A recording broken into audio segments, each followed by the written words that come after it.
Este hombre es uno de los periodistas mejor pagados de la historia de la comunicación española y puede que mundial. Cada noche congregaba alrededor de la radio legiones de seguidores que incluso desatendían a la parienta por escucharlo.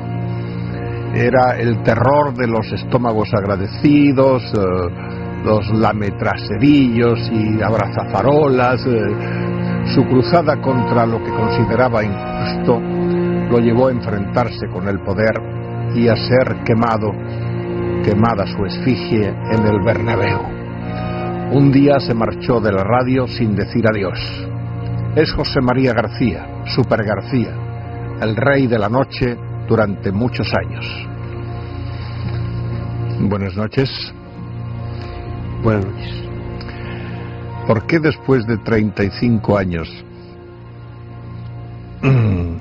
35 años en la radio, un día dijiste adiós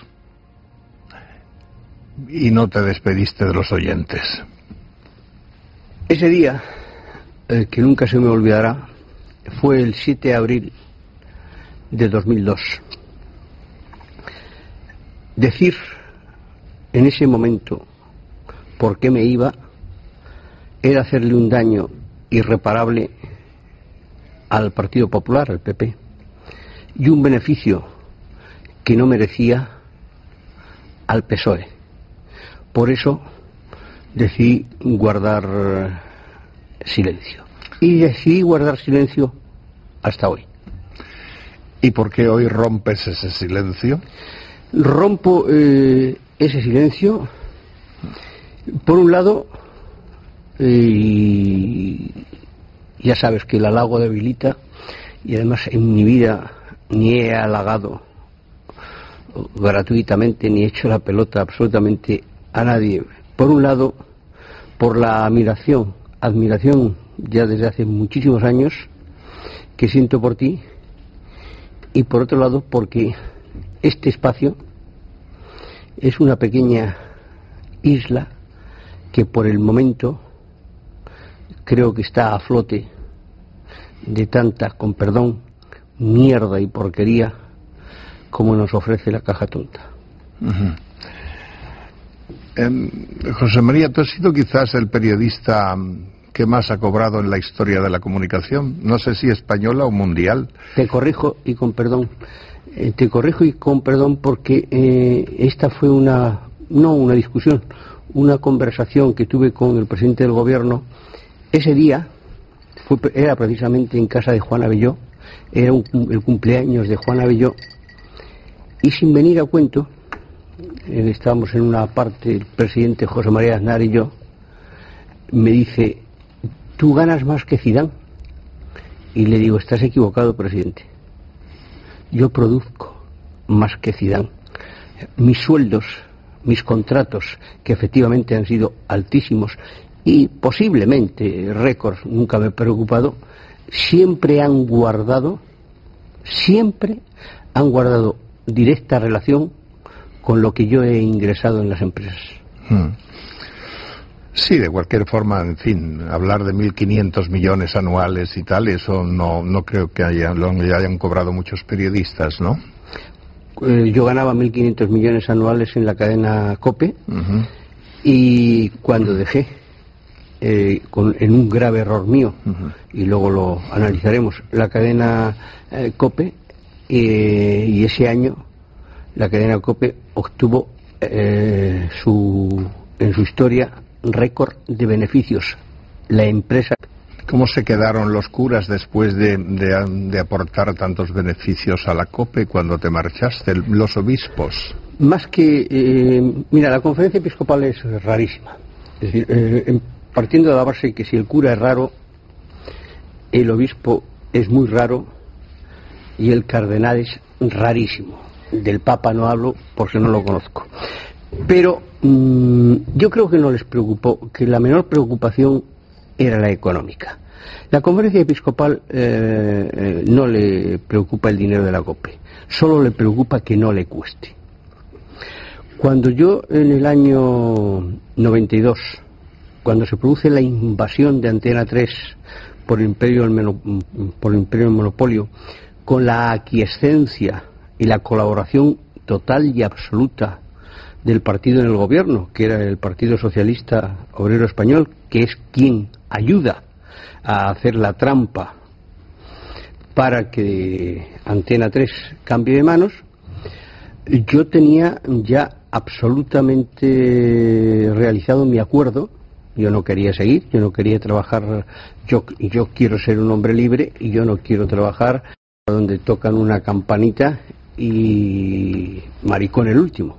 Perdón, José María. ¿A ti te encargaron montar por la derecha un imperio como el de Prisa? No, a mí no me encargó absolutamente nadie. Yo lo que pasa es que primero tuve un durísimo enfrentamiento con el Partido Popular, porque cuando el Partido Popular llega al poder, a los 20 o 30 días de estar en el poder, me llama Miguel Ángel Rodríguez, que era secretario de Estado para la Comunicación, y me dice en Moncloa que no podemos seguir contando con Antonio Herrero. Digo, ¿cómo? Que no. Digo, pero si no hay un periodista en este país que haya ayudado más al PP que a Antonio Herrero, solo denunciando todo lo que ha denunciado. No, es que ahora nos está dando, digo, claro, porque lo único que tiene un periodista es su libertad, su crédito, es su pasaporte, y lo que hacéis mal, pues no puede seguir. Digo, pues átate bien los machos si tocas a Antonio Herrero, porque si tocas a Antonio Herrero nos vas a tocar a todos nosotros. Pasa posteriormente el tiempo y fíjate lo que son las cosas. Eso lo descubre y lo cuenta muy bien Federico Jiménez Los Santos en su libro. Un viernes noche, José María Aznar, presidente del gobierno, invita a cenar a Luis Herrero y a Federico Jiménez Los Santos y les pide, y también les dice lo mismo, que no se puede seguir contando con Antonio Herrero. Ese sábado Antonio Herrero muere ahogado en Marbella.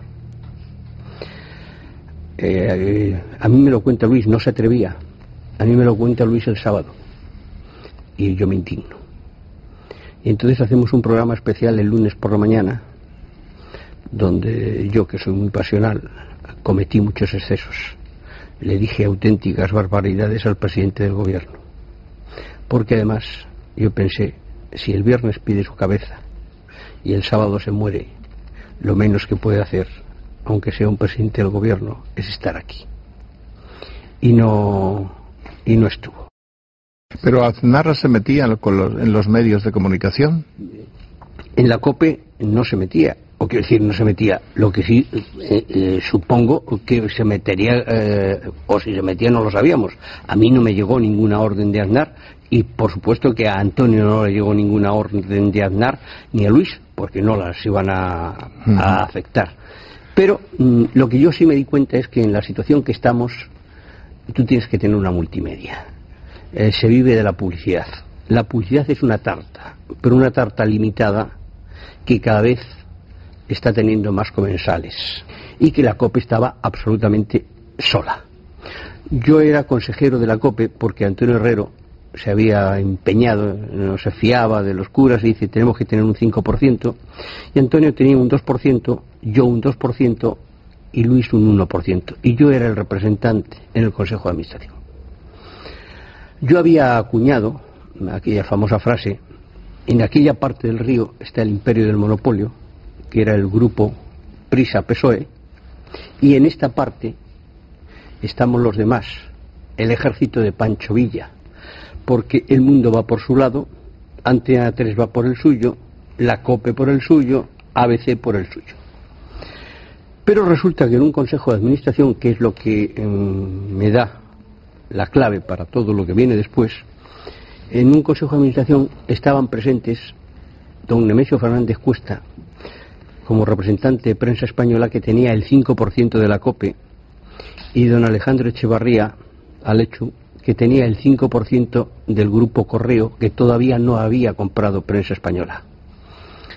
Y yo les digo, me levanto, los consejos de la COPE son para grabarlos. Hay curitas, vicarios, por ejemplo, que vienen de Burgos en el autobús de línea para cobrar su asistencia al Congreso. Y entonces le digo a Nemesio, mira Nemesio, a mí el diario ABC, su director era Paco Jiménez Alemán, me trata bien, pero me sorprende que teniendo el 5% de esta casa, vosotros ignoréis excesivamente o no le prestéis la atención debida a Luis Herrero y a Federico Jiménez Los Santos. Y Nemesio Fernández Cuesta, con una gran valentía, se levanta y dice, no, José María tiene mucha generosidad. Yo personalmente he dado la orden a mi director que ni Federico ni Luis existen. Los curas se quedan sorprendidos y dicen, y no existen porque el rival en el mercado del diario ABC no es el país, es el mundo. Y esta casa, la COPE, políticamente ha tomado partido por el mundo. Por lo tanto, esa es la razón. Entonces yo aprovecho la circunstancia, me vuelvo a los curas y les digo, allí el imperio del monopolio, aquí, ya ven, el ejército de Pancho Villa, pero ni tan siquiera con los códigos de ese ejército. Y en ese momento, desde ese momento yo me planteo mi salida de COPE, terminaba el contrato y además que hay que hacer una multimedia. Y entonces cojo a Juan Villalonga, que era presidente de Telefónica. Juan Villalonga, el gran amigo de Aznar. Juan Villalonga, el compañero de colegio de Aznar. Entonces cojo a Juan Villalonga y le digo, Juan, Telefónica tiene que estar en la comunicación, pero te anticipo, si tú no estás en la comunicación, vas a ser un botones del imperio. Y si estás en la comunicación, tienes que estar con toda la fuerza del mundo. Y me dice, quiero estar. ¿Cómo se hace eso? Digo, muy fácil. Un periódico, una televisión y una radio. Dice, el periódico ya lo tengo. El Mundo. Pues digo, pues televisión Antena 3. Dice, no me hablo con Antonio Asensio. Digo, eso yo te lo arreglo. La radio. Digo, los ciegos. ¿Qué tienen que ver los ciegos? Desconocí incluso que los ciegos eran los dueños de Onda Cero. Pero te pongo una condición. Y yo te pongo en contacto con ellos, pero cuando llegue el apartado económico, yo no quiero saber absolutamente nada. ¿Le parece bien? Y entonces yo me voy a ver a José María Aznar, presidente del gobierno. Y le digo, presidente, yo voy a dejar la COPE porque tenemos que hacer esto. Voy a montar todo esto, pero quiero que lo sepas como presidente del gobierno. Entonces me dice, a mí me parece muy bien. Adelante. Seguimos adelante y cuando está bastante avanzado todo, un día me llama José María Aznar y me dice, no firmes con Juan Villalonga porque lo tengo que cambiar. Se había producido el escándalo de la stock option y bueno, se había producido algo mucho más importante, creo que en todo eso, que era que Juan Villalonga había conocido a una chica mexicana y había dejado a su santa, y digo, no, si no firmo con Telefónica, yo voy a firmar. Dice, Rodrigo te dirá quién va a ser el nuevo presidente de Telefónica y te conoce, le parece bien esto y adelante. Bueno, a las 48 horas, efectivamente, Rodrigo Rato viene y me dice que el presidente de Telefónica va a ser César Alierta, y conozco a César Alierta, con el que tengo y tendré una magnífica relación, porque como persona hay pocas personas a las que yo haya conocido que tengan su entereza y su categoría. Perdón, ¿no te van a llamar traidor por lo que estás diciendo? Es un problema, yo estoy contando la verdad, no sé quién me puede llamar traidor. ¿Quién crees tú que me puede llamar traidor? El señor Aznar, por ejemplo. No, el señor Aznar no me puede llamar traidor porque todavía no he dicho ni el 10% de lo que tengo que decir del señor Aznar. Hasta ahora todo son banalidades.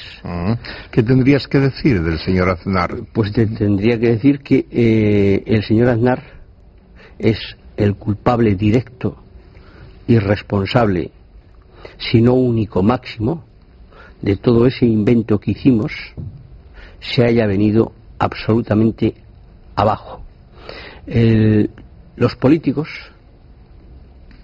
yo creo que sean del signo que sean, no quieren periodistas.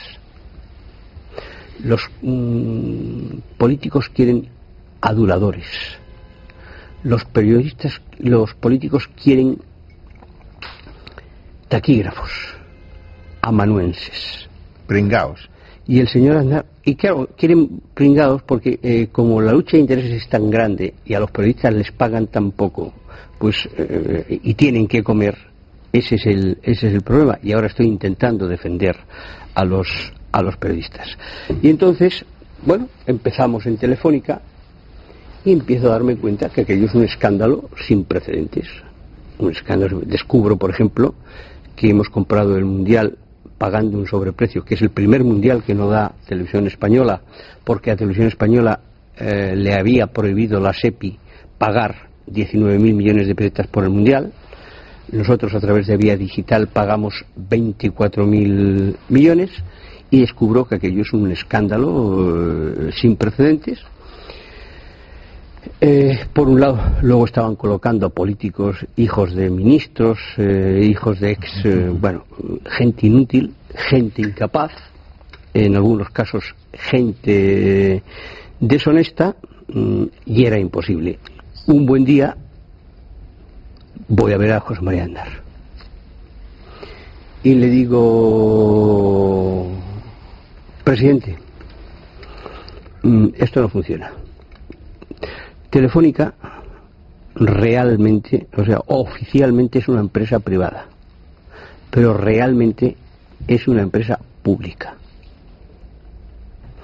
Y como realmente es una empresa pública, tú tienes que conseguir que un grupo de empresarios afín se haga con la mayoría.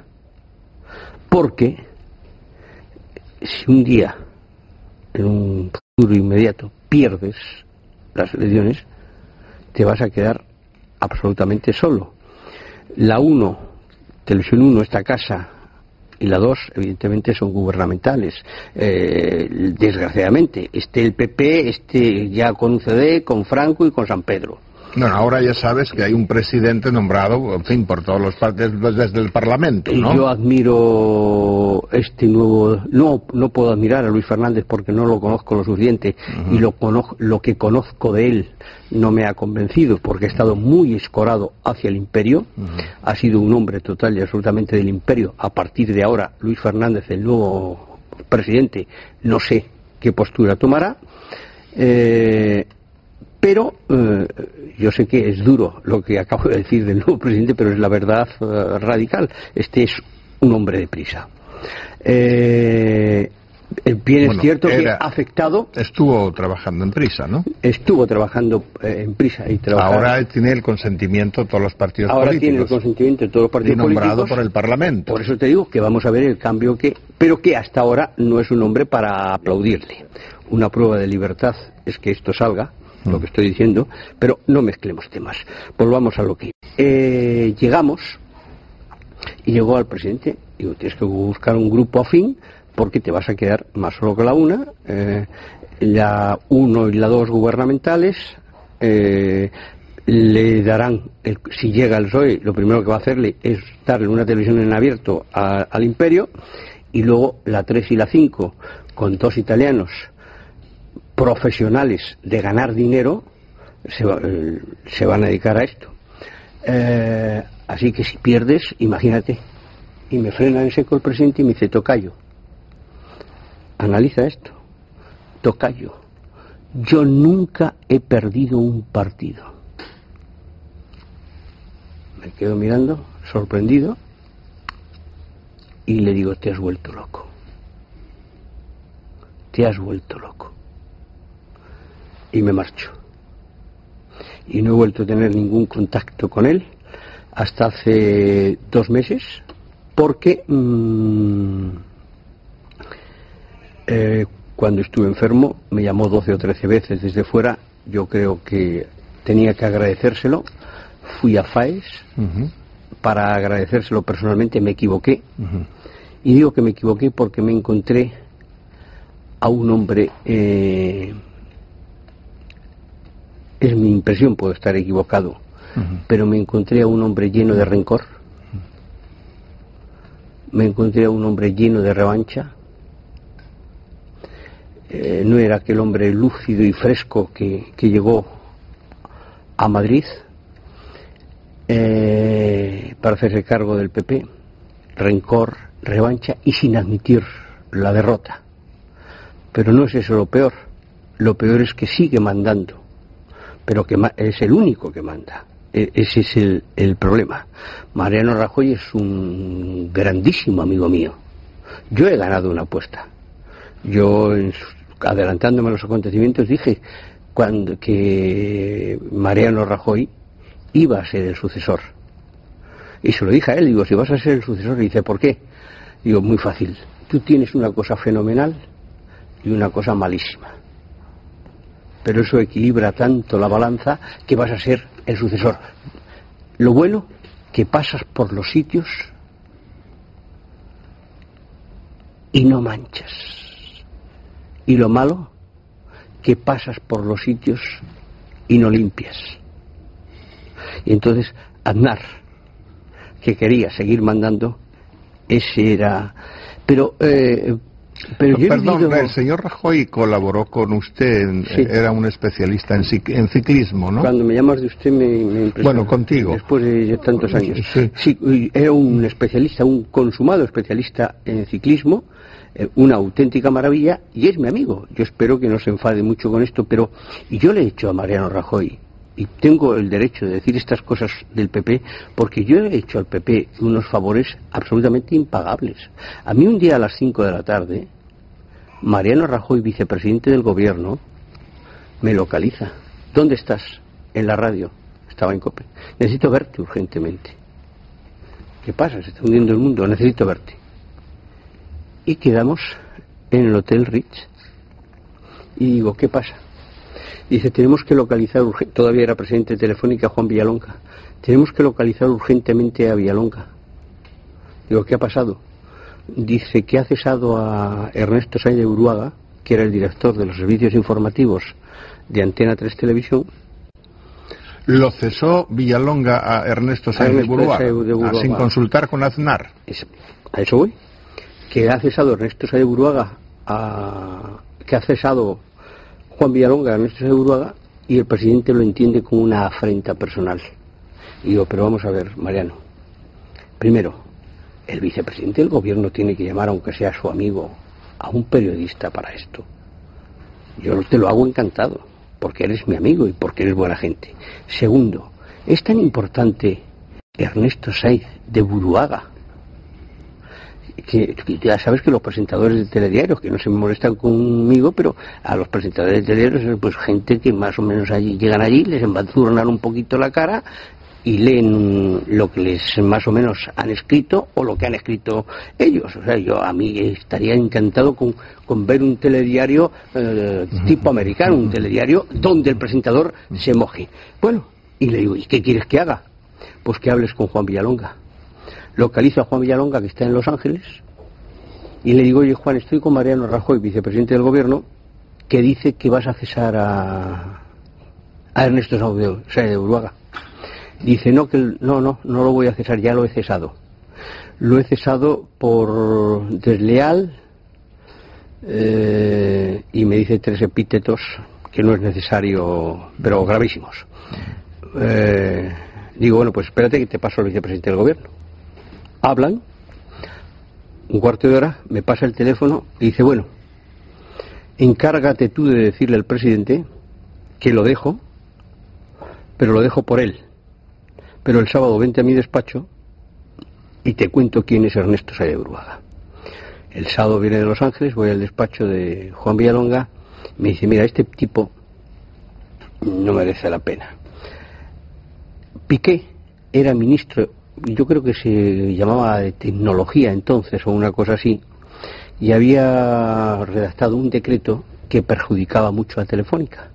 Y entonces, como Juan Villalonga era como era, tenía un primer espada en la comunicación que se llamaba, en su gabinete, Manolo García Durán. Y Juan Villalonga llama a Manolo García Durán y le dice: llama a Ernesto Sáenz de Buruaga, Antena 3 ya era de Telefónica, y dile que empiece el telediario matando a Piqué. Anda. Entonces, claro, si tú eres periodista y tú recibes eso, o sea, a ti te pueden decir, te ha podido llamar Luis Pérez o Pepito Los Palotes y decir, mata a García hoy. Y entonces tú puedes decir sí o no. Si dices sí, pues eres un mierda, pero bueno, allá con tu conciencia. Y si dices no, tienes que cumplir tu palabra de hombre. Y entonces Ernesto Sáenz de Buruaga, por lo que yo, la versión que tengo, naturalmente, es la versión de Juan Villalonga, no la de Ernesto. Me dice versión de Juan Villalonga corroborada por Manolo García Durán. Y es el que al final me cuenta todos los detalles, Manolo García Durán. Y me dice, le llamo y le digo: Ernesto, el presidente dice esto, que hay que empezar matando a Piqué. Bueno, dile al presidente que no hay ningún problema y que nada, que no pasa nada. Y, según me cuenta Manolo García Durán, automáticamente cuelga el teléfono a Manolo García Durán y llama a Piqué, Ernesto Sáenz de Buruaga. Dice: oye, ministro, me dicen desde Telefónica esto, que te tengo que empezar matando. No lo voy a hacer, pero que ya sepas cómo están las cosas. Pasa el telediario, no lo hace, y a las 6 de la tarde Manolo García Durán vuelve a llamar a Ernesto Sáenz de Buruaga y le dice: a mí no me toma el pelo nadie, o lo haces esta noche o mañana no estás. Y él vuelve a llamar a Piqué para decirle: lo tengo que hacer esta noche, y lo hace. Te lo digo para que veas hasta qué punto llegaba la intromisión de porque fíjate, luego Ernesto Sáenz de Buruaga, de director de informativos, pasó a entrevistar a Aznar, la famosa entrevista, y luego pasó a ser consejero delegado cuando no sabía leer un balance. ¿Y esa guerra sigue? Pues esa guerra, en los medios de comunicación. Esa guerra ahora es muchísimo de la conferencia episcopal, de un tal Blázquez. Ese es el presidente de la conferencia episcopal. Viene 3 días a Madrid. No hay conferencia episcopal. Pero luego está la COPE. Yo siempre he dicho, el único sitio... Yo me he equivocado. Y cada uno tiene que ser responsable de su error. Yo me equivoqué marchándome de la COPE, creyendo que ayudaba a este país un poco. Pero yo soy siempre he sido lo mismo. Me puedo equivocar o equivocar. Yo me gané muchísimos enemigos cuando hace muchísimos años había una sola televisión, que era la mejor televisión de España, porque no había otra, que era esta. Yo en un programa de Mercedes Milá aparecí, y sin venir a cuento dije sí a la OTAN. ¿Por qué? Porque el PSOE había dicho de entrada no, cuando la responsabilidad de gobierno la había llevado, es decir, buscando el interés nacional. Entonces, la conferencia episcopal, ¿qué permite? Permite una libertad que los profesionales convierten en libertinaje. Fíjate, guerra de Irak. La guerra de Irak, que es un error gravísimo de José María Aznar, porque José María Aznar, yo no digo que vaya o no vaya a la guerra, pero un tema de esa naturaleza lo tienes que llevar al Parlamento y que lo decidan, etcétera, etcétera. Pero claro, Aznar ahí se veía como Dios. Fíjate, yo tengo grabada en la retina, Aznar es un tío que no es un tío de la NBA, que mide, Aznar es un poquito más que yo, y Aznar, tú no sé si te acuerdas, una imagen de una foto bajando del helicóptero en Camp Davis, esperando al presidente americano, y caminando como si fuera Dios. Otra famosa foto de Aznar, ¿te acuerdas? Con las cervezas y las Azores. Roma dice no a la guerra. La conferencia episcopal dice no a la guerra.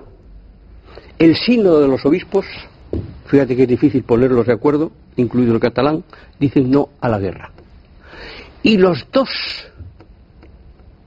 principales comentaristas de la COPE, conferencia episcopal, son los dos únicos que dicen sí a la guerra. Uno, Luis Herrero. Para mí es muy triste, pero porque se ha vendido al PP por un puesto en las europeas, y otro, Federico Jiménez Los Santos, porque cree en eso. Mira, Federico es un personaje, yo lo he oído el otro día contigo, Federico es un personaje curiosísimo. Punto uno, es presumiblemente, si no el más culto, entre los tres periodistas más cultos de este país. Es un hombre, hasta donde yo he conocido, que no ha dado un paso por una peseta, o sea, de un desinterés absolutamente económico. Pero, ¿qué le ha pasado? Con todo el respeto, porque yo a Federico le quiero, aunque podía querer más, pero le quiero.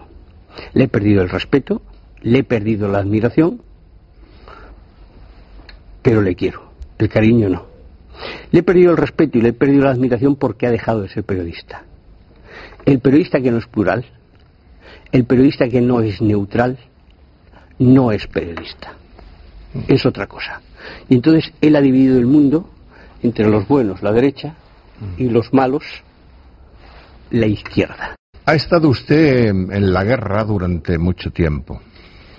Su mayor guerra, o una de sus grandes guerras, fue el Real Madrid. Su cabeza la han pedido desde todas partes.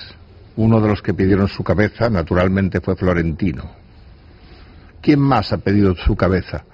Por supuesto, Pablito Pablete, ¿no? No, a mí no me preocupa quién te pide o deja de pedir la cabeza. A mí, por ejemplo, me preocupa actitudes mafiosas, como la de Florentino Pérez.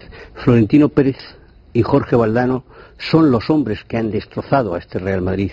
Este presidente actual, que tiene su parte de culpa, es mínima. Al Real Madrid lo destroza Florentino Pérez y José María Aznar. ¿Tú te sientes un hombre honrado?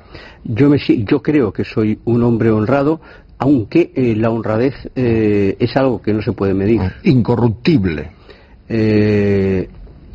La única persona que me intentó comprar, ¿quién? Es hace poco.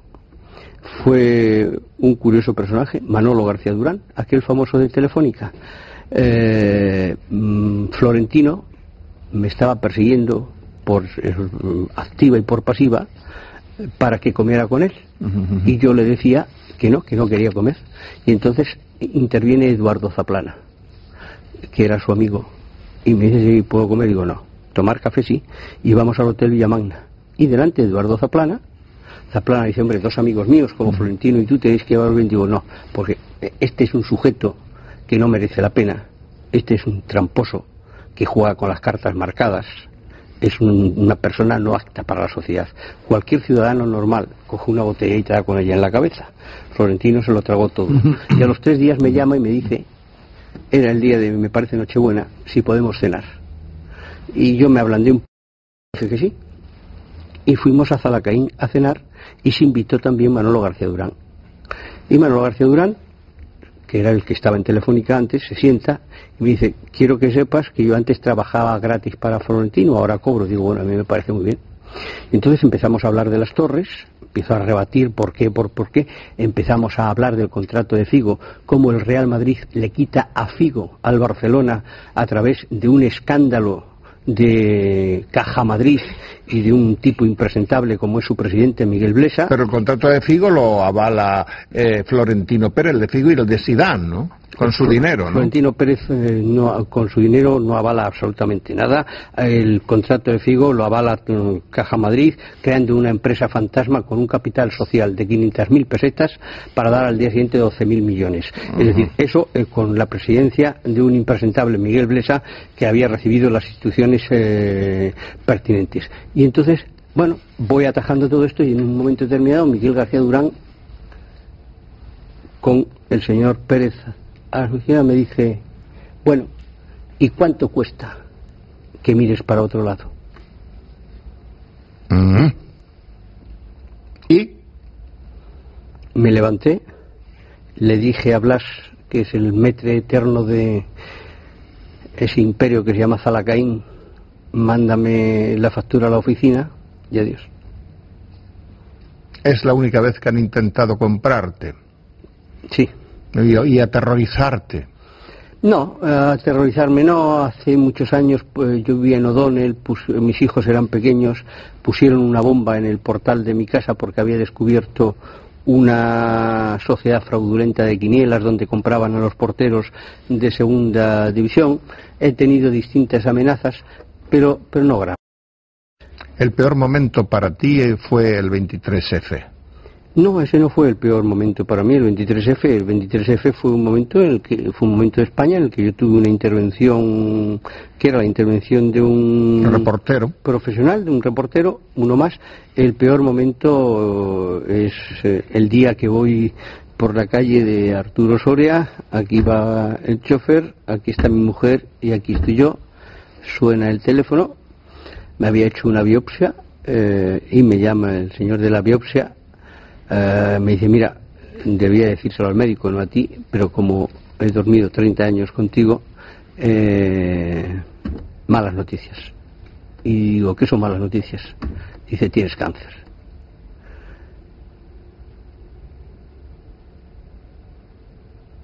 Te quedas así.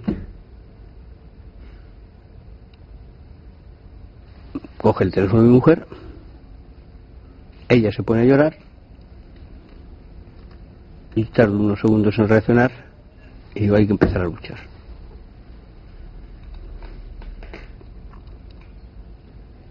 ¿Y venciste?